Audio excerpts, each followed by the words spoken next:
up, guys? Bones88 here, and today we're reviewing every single epic in Awaken Chaos era.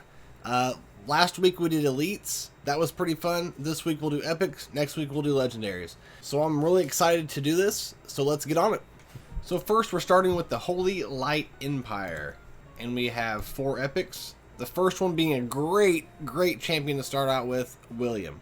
So William is an excellent sort of support hybrid kind of guy. He's really cool. His ability here, he allows all team members to deal 50% more damage on their basics. That's pretty big. Like, he's just passively making everyone's basics hit harder. This one, he is getting people to assist with him. This one, he's granting counterattack to everyone on the team, and he puts defensive up on somebody else. And then this thing, he is putting defensive down for 2 turns to all enemies. That's pretty big too. So, you know, he's not the nuttiest, craziest character, but every time I'm like, how did you beat that? Or, you know, I'm asking people for help or who they use. William is always in the comp. This guy is crazy good. I just pulled him. I'm working on him now. I'm trying to get him to where I can start beating some more things.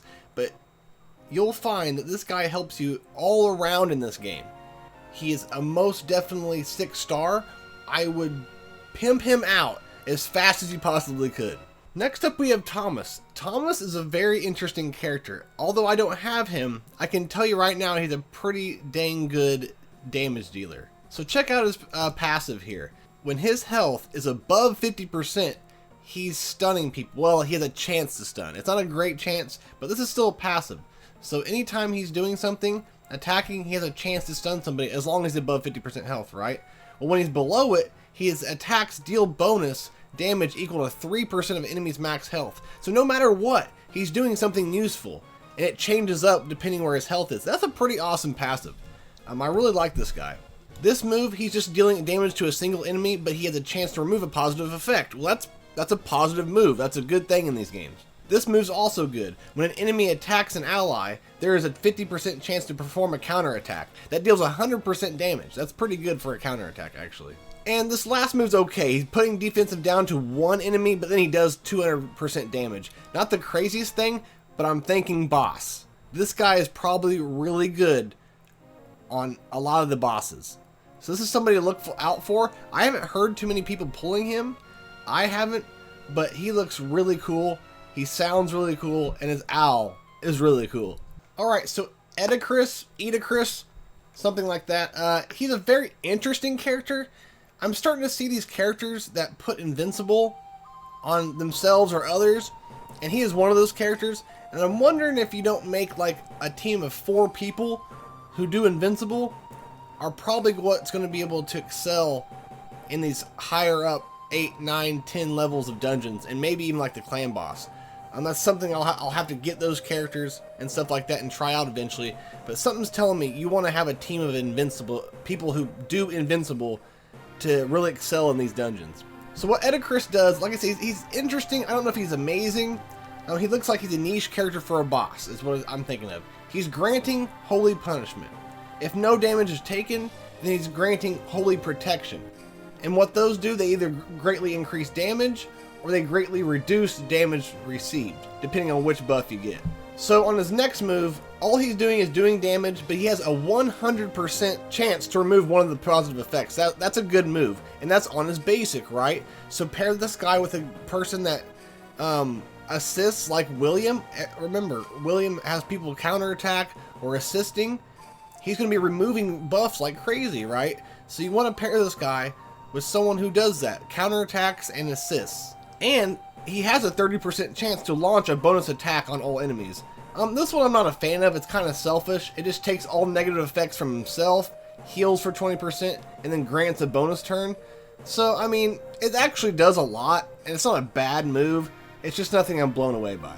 And this is where the invincible comes in. He does damage to all enemies and then grants invisible to himself. So once again, I'm not blown away by this guy. I don't think he's someone that you have to take up. But if you have people like Mary, I can't think of the other. There's another person that I know of that does invincible. There's not a whole bunch, but there's several people that do the invincible thing. If you get 3 or 4 of those characters, I would then take him to 50 or 60. but that's a long ways down the road. You still got things you got to worry about. Even at the point where I'm at, there's more things I need to worry about than just the niche teams that will excel in like one area, right?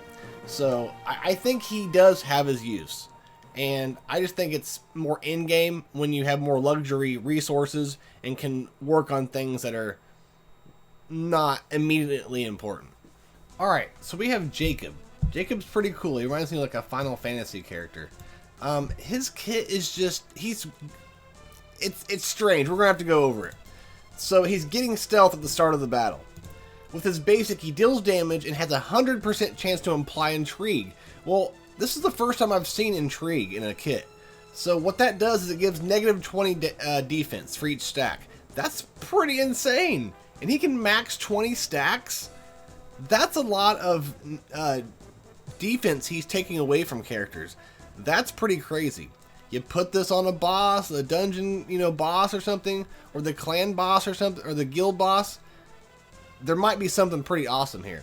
And then he also has the rage mechanic. I'm not huge on the rage mechanic, but a lot of characters are based off of it, and he uses it. This is a cool move. He randomly selects one ally at the start of every round. Every time the ally uses a basic ability, this character launches a joint attack with their own basic ability. And his ultimate is very interesting. I think it's pretty cool. He expends all of his rage to enter a state of madness. Grants one bonus turn for every one rage spent. Exits the madness state after all bonus turns are used up. So obviously you want as many stacks as you can. You want to let those stacks build up and then use the ultimate. So he's kind of a manual character. I guarantee if you auto with him, you may not get as much out of him as he sounds, because you got to stack up those rages and then unleash it. And this just looks like somebody you'd have to manual, but if you did, he would be insane. Alright, moving on to the Crisis. So we have 4 more epics, and they're all orcs. So Mognar. Mognar can also be fused, just so you know, if you're interested in getting him. He's a decent character. He is not bad, and I used him in the beta whenever it was out, and he's a fun character. Does he blow you away? He will not. He's not a character I would take to 60, but I would take him to 50. He does help. He does some good things, and I really like him. So he's kind of a selfish character. If you look at his kit here, when using this, it says this ability. I don't know. It's a passive, so what do you mean when I use it? I don't really understand what they're saying there, but there's a 30% chance to use it twice. That might be all abilities.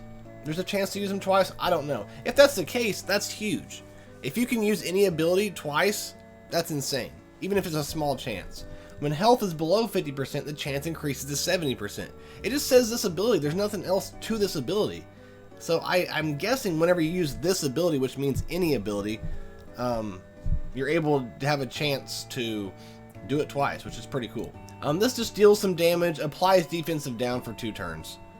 Nothing too spectacular. This one's interesting. It grants attack up and shield with strength equal to 150% of attack for 2 turns. I think that's kind of cool, because you determine how much shield you're getting back by how you gear him, right? And then it grants a bonus turn if affected by attack up. And this one's okay.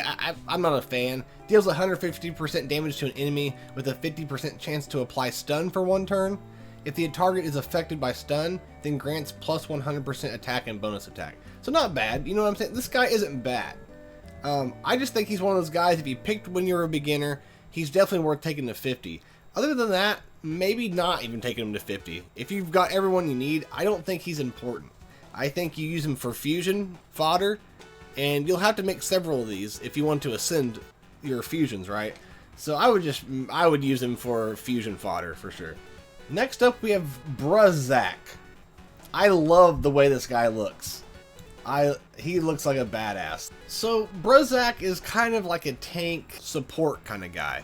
If you look at his kit real quick, when an ally whose health is below 50% takes single target damage, their damage is reduced to 0, and that's transferred over to him, and it can be triggered every 1 round. He's dealing damage and has a chance to apply attack down. That's kind of crap. I don't like when there's just a 50% chance. So it has a 70% chance to apply taunt on all enemies for 1 turn. That's pretty cool. If you go over here and look, taunt is immune to control effects, automatically uses basic ability to attack the caster. So Taunt isn't like in Dragon Champions or Galaxy of Heroes or Marvel Strike Force. You don't want it on your characters at all, because it's actually making you immune to stuff, and it makes you use basic abilities. So you can't do anything, right? It's almost like an ability block. And so it's a lot bigger debuff than people think. And this isn't anything crazy. He deals damage to all enemies and grants defensive up to all team members for 3 turns. I mean, that's decent. It's just nothing amazing. Once again, I think he's worth, even in the end game, taking him to 50. But it's no one you need to rush around with. He's more of just, I think he looks cool. His kit's okay. But if you got him and you didn't work on him, you're going to be okay. Next up, we have Urzag. Urzag was my very first epic I pulled in this game, and I was pretty disappointed. Very quickly, I replaced him. Didn't take him past 40, and I'm suggesting you don't even work on him. You know, save him for... I don't think you should ever feed epics for food.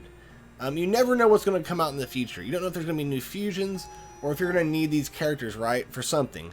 Or maybe he'll be part of a comp for a new dungeon or something, right? I don't think you get 3,000 character slots. That is an insane amount of character slots. So I don't think you should ever sell or do anything to your epics or your legendaries unless you're fusing them. Otherwise, just hold on to them. They're not going to hurt you or anything like that. But with that being said, I wouldn't even work on this guy. And if you want to know why, like, this is cool. The lower his health is, the more damage he does. But like this, he deals damage, and then he has a 30% chance to apply defensive down. A 30% chance. That's not very good. And when it's below 50% health, there's a 100% chance. I don't like that. I just don't like the lower your health, the better they are. Because once they get to, below 50% health, they're going to die soon. So, it doesn't really... I don't like those caveats. I mean, this is kind of terrible. He does damage to an enemy, plus 50% if he's under health. That's kind of bad. That's pretty bad. I wasn't impressed with him. Maybe you guys have done more with him, took him to 50 or 60, geared him up more than I have, gave him some more glyphs. Maybe he's insane. To me, I think he's trash. Alright, next up we have Auroch. Auroch, I think, is a beast. And he looks mean. He looks insane. Look at that arm. His freaking arm is a human sword. It's got veins and everything. Is that not insane? Yeah, he's scary. And his kit's kind of scary. With his trait, when he attacks, there's a 30% chance to combo, and then deals 30% to all enemies. And then his crit rate increases to 100% if that triggers. So it's a low chance to trigger, but when it does, he has crit rate of 100%. And that comes into play here in a minute. He deals damage to the enemy with a 30% chance to apply defensive down. I mean, that's not great. But the chance to trigger increased to 100% once he does a critical strike. So that's where that 100% comes in, and then you can put defensive down. It's still not a great move. It's got caveats. I'm not a fan of that. This deals 150% damage to an enemy and recovers health equal to 50% of damage dealt. I think that's a lot. You get his attack way up. I don't know if I would worry about crit rate. I would go all attack on this guy, and that move's going to be huge. And that's not even his ultimate. His ultimate removes all positive effects from a target and then deals 200% damage. Damage from this attack scales with the target's max health. I'm not a fan of that, but I would still go all in an attack on this guy. He sounds insane, and I can't wait to get my hands on this guy. Alright, moving on to the Laser. We have 5 epics to go over here, so let's get on it. So, we have Hugh. Hugh's very interesting. He's one of the very few characters that you do want the most speed on. You want him to be you want Hugh to be faster than the enemy team, most importantly. So you just pretty much want to stack this guy with speed because his kit is all based on caveats of whose speed is what. To show you, for example, like this. So whenever a enemy that has lower speed than Hugh, there's a 50% chance for him to counterattack. That's a pretty cool trait to have. And this is a good one too. You really can't underestimate someone who does single target damage, because that's what you want for your bosses. You want people who do big AoEs for your campaigns and your waves, right? With a lot of enemies. But when it's coming down just to one boss, a single target, you want the single target characters they will do the most damage to that boss, correct? So he's doing 200% damage to an enemy, and if the enemy's speed is lower than this character's speed, then he's ignoring 50% of the enemy's defense. That's pretty big. That's a pretty good one. And I think he's a very good single target damage dealer. Alright, so Vance. Vance is very interesting. I think he's a good character. Once again, his kit's very unique, like everyone else's before him. You know, he's cool. What he does is he likes to steal positive effects, and his traits, he ignores all of target positive effects, so it doesn't matter what the opponent has, he's ignoring their positive effects. This deals some damage and duplicates all of the enemy's positive effects onto himself. That could be pretty useful. It could be pretty helpful, I feel like. And then he deals 200% damage to an enemy. Damage increases by 20% for every positive effect on the enemy. So if you have people throwing stuff on him, he's stealing stuff from other people. He has a bunch of buffs on him. He's dealing 200%. You could add several 100% to that just by all the buffs you could put on him. I think this guy is an underdog. Once again, lots of single target damage. This guy might be something for other dungeon bosses out there. Alright, next up, the guy with the coolest name ever made. My guy, Kyle. If you know me, you know why Kyle is probably the coolest name ever made. And Kyles are cool, man. This guy punches holes in walls. He chugs Mountain Dew. Whatever else the stereotypes are now, he does it. And he does it well. Don't let him fool you. But no, this guy's really cool. Just look at his trait here. Attacks on this character reduce the cooldown of his ultimate by 1 turn. And you can do that once a round. So he's getting real quick to his ultimate all the time. Just pair him with Windstrex. Other people who put cooldowns, he's always going to do his ultimate probably. Which is crazy. And his passive. He counterattacks when attacked, dealing 50% damage and a 30% chance to apply silence. So he's counterattacking, and eventually he's going to hit those silences, right? And that's pretty much an ability block. They can't do anything but basics. That's pretty cool. And this is just very unique. I want to get him and try him out because he shapeshifts into the target enemy for 2 turns, immediately grants 1 bonus turn, plus another turn at the end of the round. This shapeshift does not work against bosses or elite units. That sucks. I hate that caveat. That sucks. But still, I want to see this in action. That sounds pretty awesome. And he's taking lots of turns. I don't know if he's still, when he shapeshifts into people, is he using their abilities? Or is he still using his? I would say their abilities, but I don't know. But I think he's pretty cool. I don't think he's someone that you need to just, once again, take straight to 60. But I think he's someone that's going to be a luxury niche character that you will get use out of, but more towards the end game. So Scarlet, she's a very interesting character. Once again, very unique. She has this mechanic with a wolf. They all do assists and bleeding. She's mostly a bleeder. That's what's in her kit, right? That's her thing. She's cool, right? And if you don't have a bleeder and you need one, I mean, take her to 60. I don't think she's someone you'll regret taking to 60, but there's a lot of better bleeders out there. Hector, there's others. And I just think that it just depends what you have, right? If you need a bleeder, she'll fill your role. She's good, don't get me wrong. She's really good. I just would rather have someone like Hector or something like that. But look at her passives. She's accompanied by a wolf at the start of the battle.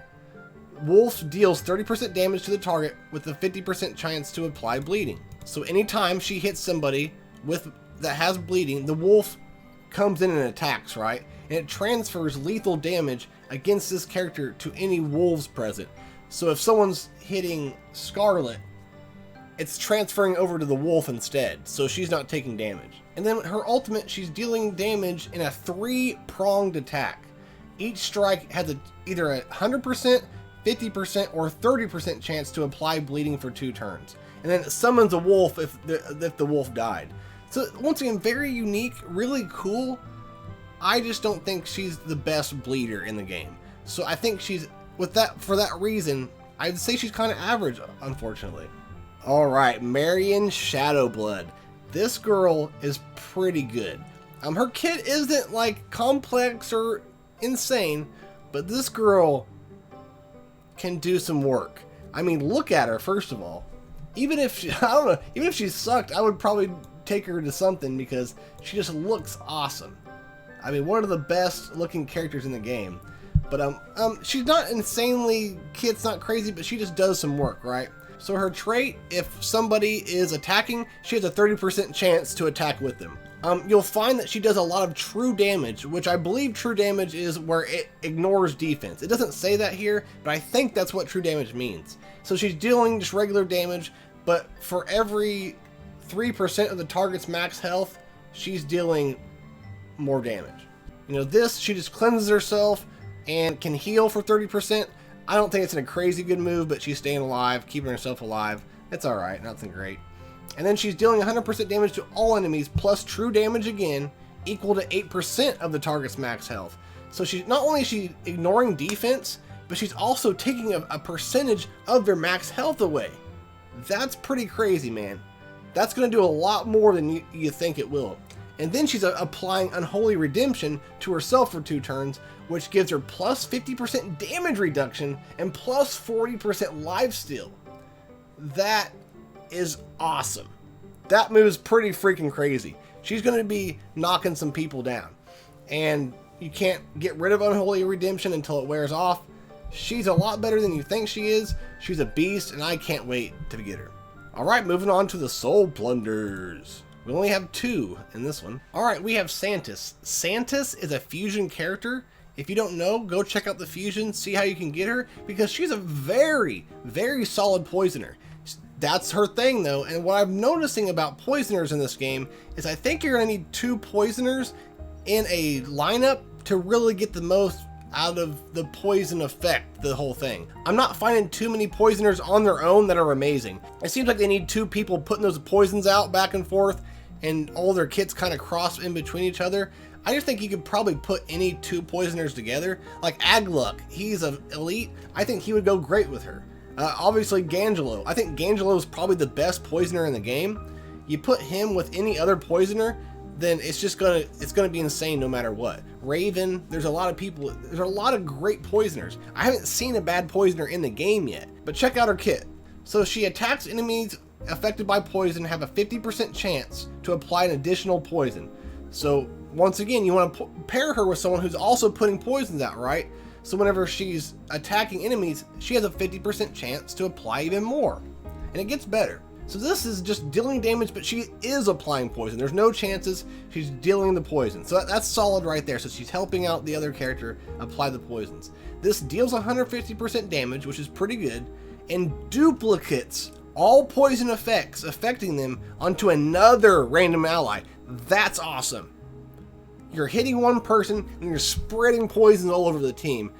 That's cool. Well, another random enemy, but you do it enough times, you're spreading it all over the place. And you also have another poisoner helping you. It's gonna make her a lot better. And her ultimate's cool. She deals damage to all enemies and then applies poison, no chances, and then prolongs the duration of all poison's effects on enemies by 1 turn. That's pretty damn cool, guys. She is an awesome poisoner. Once again, I would pair her with another poisoner, but still, I would at least take her straight to 50 if I had her. So here we have Andre. Andre's a cool looking guy. I really like him. I haven't pulled him yet, but I want to. And if I did, I'd take him straight to 50. I think he's someone you could take to 60, but he's not something you want to rush out and take to 60, right? But I think he's a level 60 worthy character. So his kit, on his trait, if he has rage, then he's getting plus 30% crit damage. If not, then his attacks have a 50% chance to reduce his ultimate ability cooldown. Anytime anyone's reducing ability cooldowns, they're pretty good. I'll tell you that right now. So that's good, man. No matter what, he's doing something positive, no matter how much rage he has on himself. So if he has rage on this, he does twice the damage, but it takes away 1 rage, but he's still doubling his damage. That's pretty good. You know, that's not bad. And this is an interesting one. Anytime someone tries to put a negative effect on him, he will counter by completely dispelling and then granting himself plus 2 rage. So if you see him on the enemy battlefield, do not do any moves that inflict negatives on him, because that will put more rage onto him. So that's pretty cool. You know, it's kind of like as he's getting attacked or hit, it's going to be inevitable to not put negative effects on him, right? So he's going to get rage probably pretty quickly, and the more rage he has, the better he is. So that's pretty interesting. So this one's cool too. He's dealing 250% damage to an enemy and then grants himself +2 rage. 250% is quite a bit, you know, and for every critical strike he gets on that move, he gets another rage. He's not bad, guys. I think he's going to be a decent damage dealer, and you'll find we could probably do a lot with him. Alright, moving on to the Sylvan Woodlands. Alright, next up we have Helmar. I do have Helmar, and I'm just waiting for the resources to at least take him to 50. I think he is a level 60 worthy character, and because of one thing in his kit, and it's pretty awesome. I think he's someone you want to pair with Hector. I think him and Hector could do some crazy, crazy stuff together. So his trait, anytime he attacks, he has a 20% chance to grant a bonus attack with his special ability. This one's simple. He's just dealing damage and applying bleed. So here, he's dealing damage to an enemy and applies bleeding for 2 turns. If the enemy is affected by bleeding, it applies an extra stack of bleeding. So he's stacking up those bleeds, right? Well, it's leading up to something. And if you have, once again, like a poisoner, pair him with someone else who's stacking bleeds, this move is going to do some damage, boys.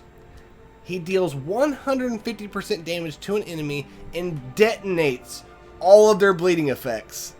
I don't know what kind of damage that does. I don't know what detonating it will do, but my goodness, get those bleeds stacked up. I mean, maybe even 3 bleeders. You know what I mean? Just stack those things, and then once again, I kind of want to say like manual this guy so he's not using his ultimate a lot, and stack that up and just unleash it on somebody. I don't know if it's a boss or what you could think of, but this guy has potential. Like I said, he's a little niche because you're going to have to count on another bleeder to help you stack those bleeds, but I think eventually he will be one of my level 60 characters. Alright, so everybody knows Kane, right? We get him right from the get-go. He's not a bad starter character. He can get you through, you know, maybe chapter 5, 6, 7 of normal difficulty campaigns, right? But in honesty, I replaced him almost ASAP. I almost had enough people just to completely replace him, and I never regretted it, right? He's not a bad character, okay? But he's not amazing. I'm not even going to go over his kit. We've all played with him. We all know how he is. He's not amazing, but he will do his job for beginners, and he's not bad. So if you're just starting this game out, it's okay to work on him a little bit, but I would not take him past 40. I wouldn't blame you for going to level 40 on him because you're a beginner. Other than that, just hold on to him. Maybe even use him for food eventually. I know I said keep all your epics, but I just don't find him that useful. So Arendelle. I'm not a fan. He's based off the rage mechanic, right? But there are a lot of rage mechanic characters in this game, and I just feel like he's not as good as most of them. I'm not going to go over his kit. I'm just telling you, it's mediocre, lots of caveats, and it's all based off rage. And I could be wrong, but I'm not a fan of this guy, and I don't think he's worth really working on at all. Just hold on to him. You might need him for something else. Alright, Antinua. I like her. I paid 99 cents to unlock her. I used her for a long time, right? I didn't take her past 40, level 40, but I think you could take her to level 50. I bet she could do work at level 60. She is not a bad character. I just think there's so many other characters that she's fallen out of order for me, right? She did a lot for me. I went to chapter 6 maybe with her, chapter 7 at level 40, so she's very solid. And I can't speak how she is in-game wise at like level 60. I wouldn't be mad at you if you took her to level 60, but you don't need to. There's so many other characters that just kind of are just as good, right? But she is not bad, guys. And I wouldn't blame you for maxing her out or whatever if you don't have much things better. But very quickly, I found myself replacing her with somebody better. And what she does is she's based off the Unicorn Blessing perk. And what Unicorn Blessing does is when she attacks, she deals 30% bonus damage. When attacked, reduces damage taken by 30%. Removes this effect upon taking damage. So it's a really cool little perk, right? I'm not hating on it. And she's good. She assists a lot. Like, if she has Unicorn Blessing on this move, then she launches a bonus basic ability against the target. That's cool. And once again, if she deals 200% damage to an enemy, that's pretty good. And if she has Unicorn Blessing, then she grants a bonus turn. So the Unicorn Blessing is making her hit harder, take less damage, and then grant bonus turns to herself. So she's really good, guys. But where I'm at in the game, I don't even know if I'm mid-game. I don't know what I am. But after playing for a week, a little over a week, I no longer use her. So that's up to you. But I would not blame you for putting a lot into her. All right, so we have Lunar Meliza. She looks pretty badass. I have like 18 of her OG forms. She's alright. I'm not a big fan, but she's cool. This one's pretty cool. She's kind of an attacker debuff kind of girl. So she's pretty cool. So whenever somebody dies, she reduces the cooldown on her ultimate ability by 1 turn. I don't love when people die, but I mean, that might be like people are dying and she comes out and just goes crazy on them, right? So I still don't think it's a bad thing. She's dealing damage and she grants immune to herself, so she can't get negative effects on herself. This one's pretty cool. She's dealing damage and applies stun for 1 turn. This ability's cooldown is reduced by 1 turn when she's attacked. So every time she's attacking, that's being cooled down, and she's stunning people. So you're going to be using this a lot quicker. It's on a 6 cooldown, but it's probably because it's going to be getting cooled down pretty quickly, especially against AoE people, right? And then here she's dealing damage to all enemies, and she's applying taunt to everybody.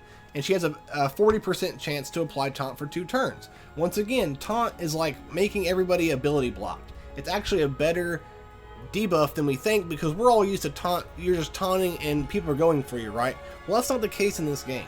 It's kind of nullifying them. So that's a pretty big move. But, you know, she's not there for damage, I don't think. She's more there for crowd control. She's reducing her own cooldowns. She's putting debuffs out. So she's definitely really good in that aspect. But don't expect her to be putting out crazy damage or anything like that. Alright, moving on to Titan Icelands. Alright, so we have Ricard. I'm not even going to go over his kit because it's not very good. He's tanky. He doesn't take much damage. But there's nothing much else to that. I mean, yeah, he can sit there and survive, but he's not doing much for anyone. He's not really putting out for the rest of the team. I mean, he's doing a little bit of true damage in his ultimate, but it's scaled off of his, his health, so that might hit kind of hard. I'm not saying it won't, but I don't think this guy's worth putting much into at all. Once again, he's epic, so keep a hold of him. Maybe we'll find some niche things for him to do. I don't think this guy's good. He might be needed for a fusion. I can't remember right offhand. That's something you might have to check, but there's not much use for this guy. Now, this guy, Mr. Lordric, is somebody I can get behind. He has a pretty damn cool kit. I just think he can do some work. So real quick, I'll show you.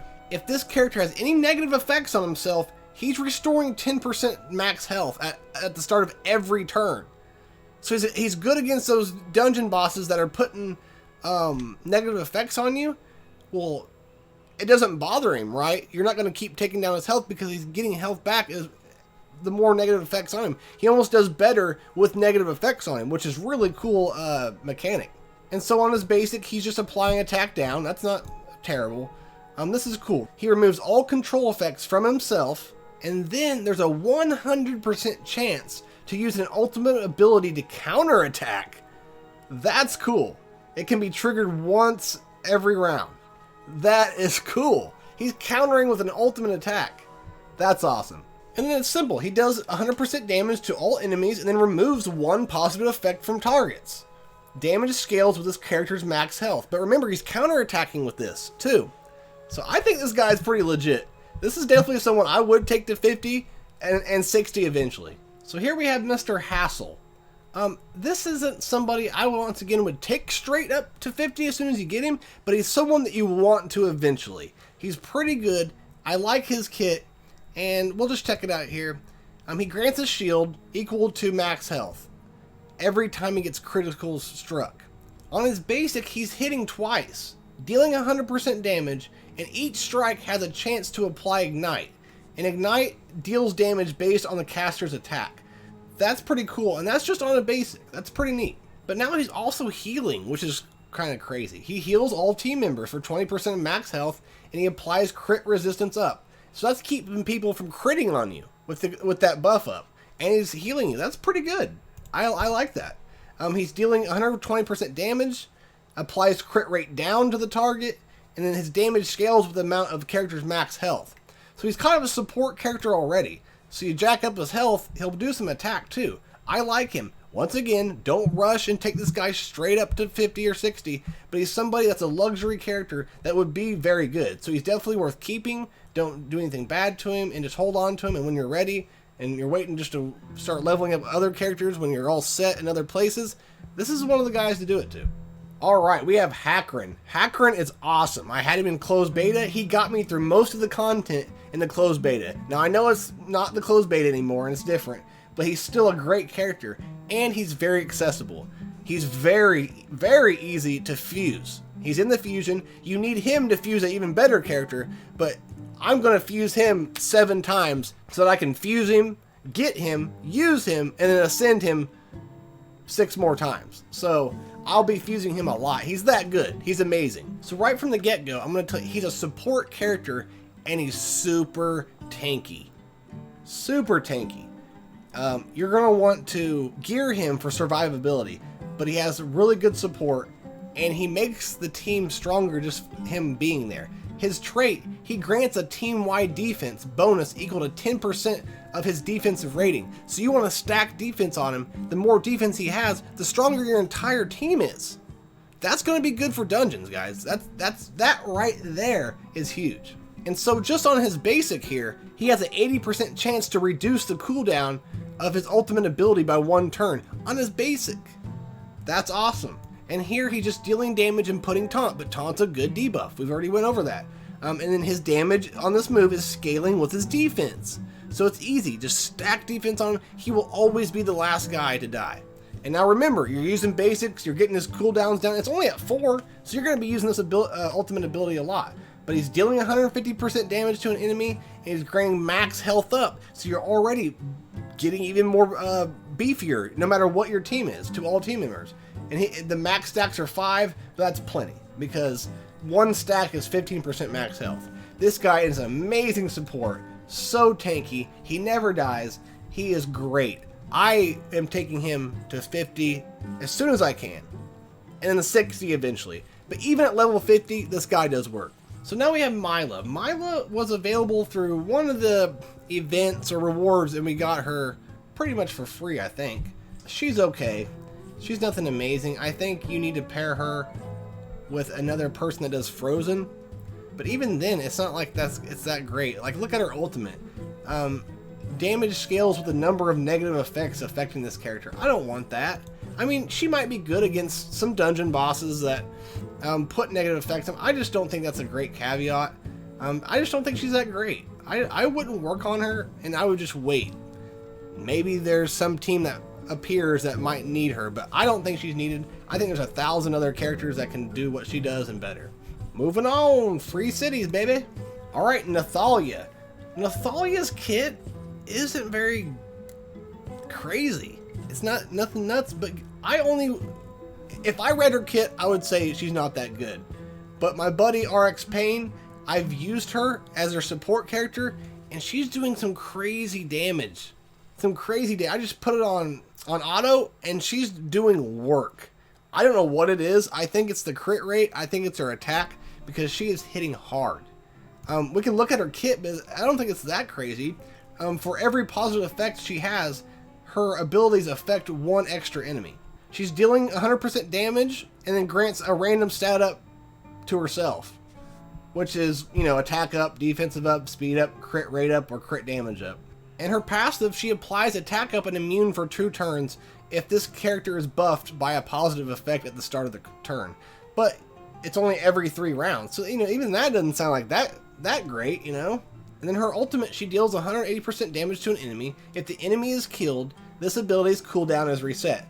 So, you probably want that for like waves and stuff, and you can just keep doing it.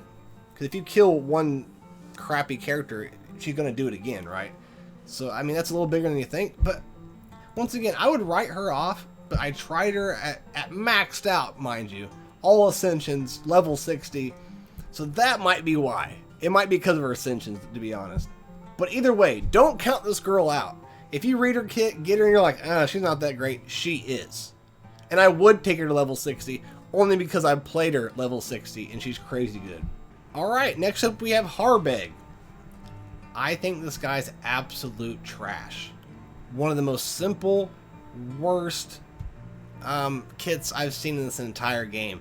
I would almost put him down there with common, except his stats are obviously, you know, his attack is A, right? His crit rate is A, but crit rate at 8% isn't saying much.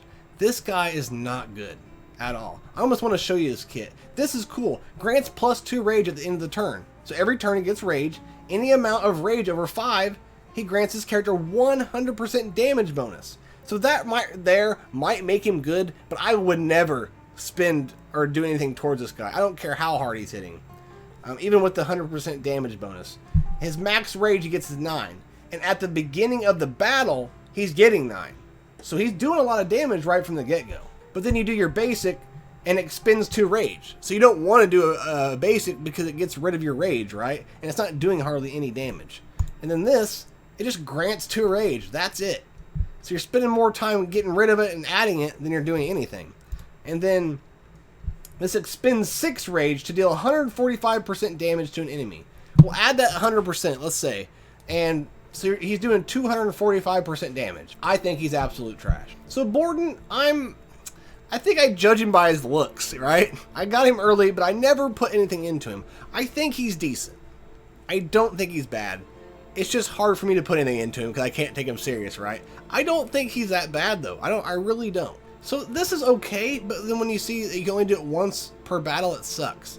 But he grants an ultimate ability cooldown reset and an immediate bonus turn once the enemies fall below 50% health. That's huge, but he can only do it once, which is okay. I mean, it's pretty OP or broken if it wasn't just once. But maybe let us do it twice per battle, right?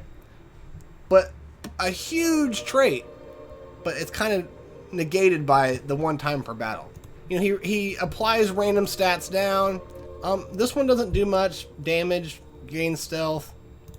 This one's cool though. Deals 200% damage to an enemy. Damage scales with the amount of health lost by the enemy. This ability ignores the target's invincible, death immunity, and guard effects. So he can do some work, right? I recommend working on him. I think he can do some things. I'm just not cool with him. I think I just judge him by his looks. He looks like my best friend from back home.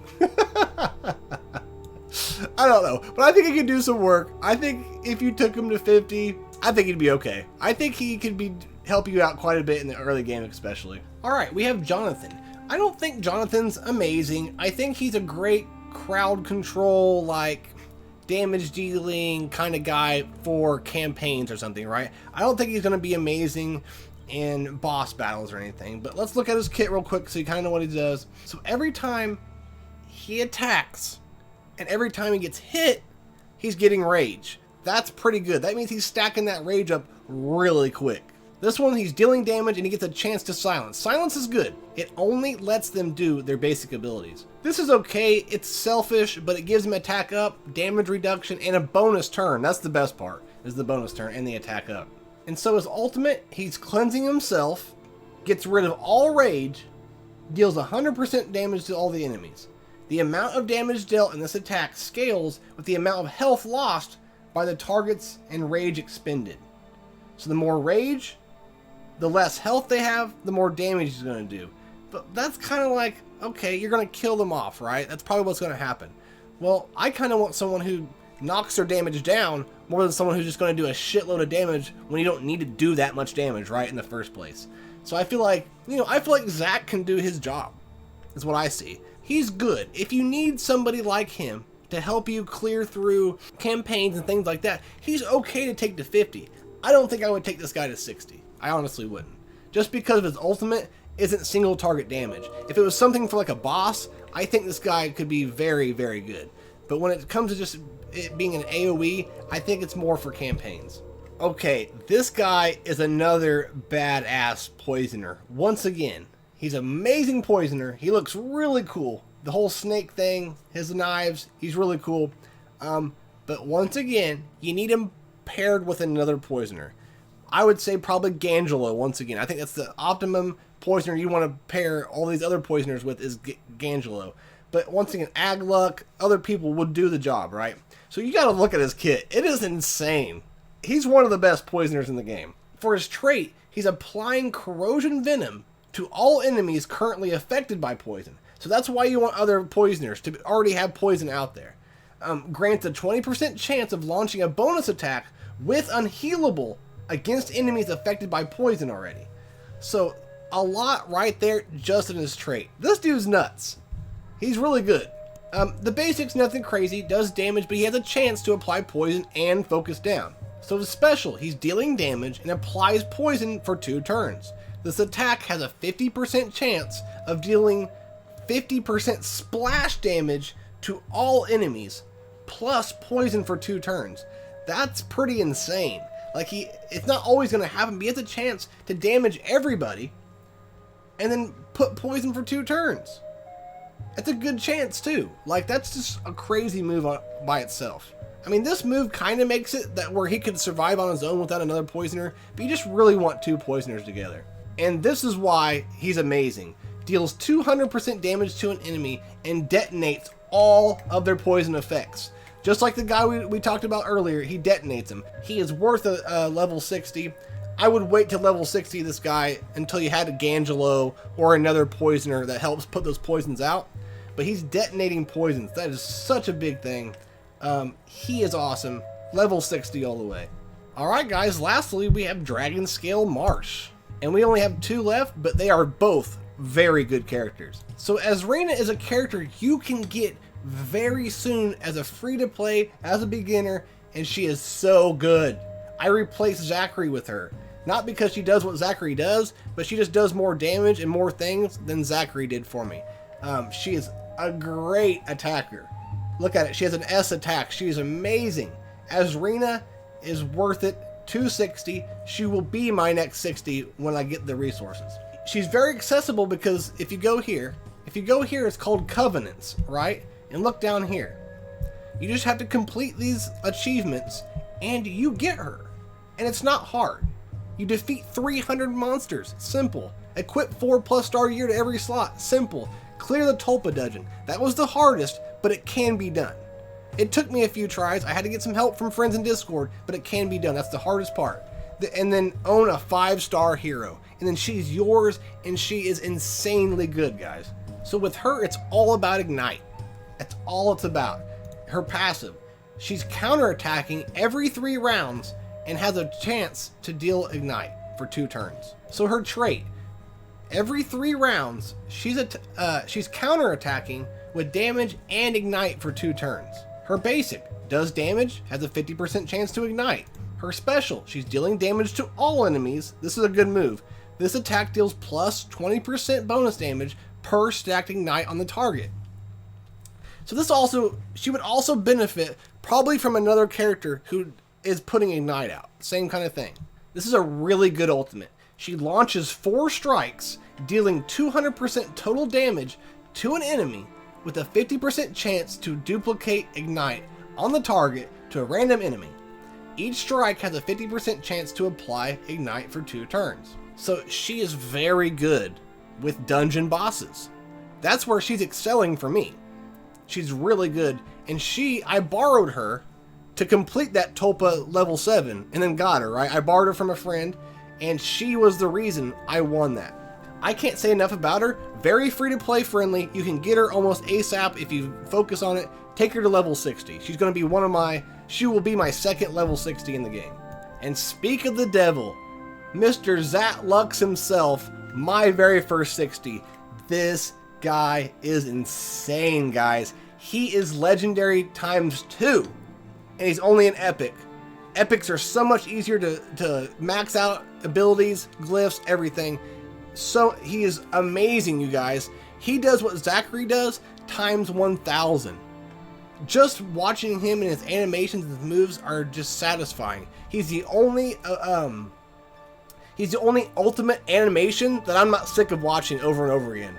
Every time I'm cool with it. It's really cool.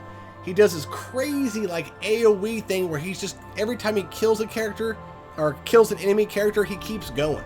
And he will wipe out wave after wave after wave in one move. He is insane. Take him to level 60 as soon as he hits your account. Upon defeating an enemy, resets all of this character's abilities cooldowns. Okay, that's amazing. And not to mention, he's good against dungeon bosses also. But that trait is huge. He's dealing 100% damage to an enemy and grants speed up. That's okay. That's a basic, so that's okay.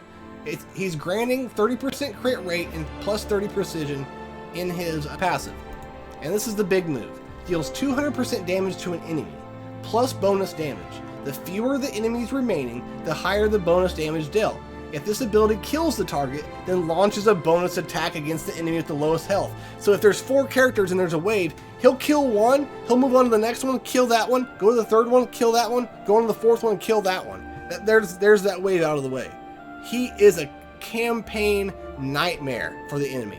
If you have him, he will carry you through most of the campaign. I'm not saying you can only do it with him by himself, but he is insane and he's a must-need to get through most of the campaigns. I can't talk enough about how awesome this guy. If you have him and you're not sure, stop what you're doing and take him to 60. You will see major progress in all areas. He is amazing. Alright guys, that's it. That's every single epic in the game reviewed. I hope it helps. I hope you guys liked it. If you guys like my content, please come by the Discord, join. Lots of good stuff being talked about. We can help you with anything you have questions for. Just anything. We're always there. Lots of friendly people, always down to talk. Another thing is I stream this 4 to 5 times a week on Twitch. The description is down below. I'd love to have you guys over there. It's lots of fun. Once again, great conversation, lots of fun. Always a good time. So, with that being said, I love y'all, and I'll catch y'all next time. Peace.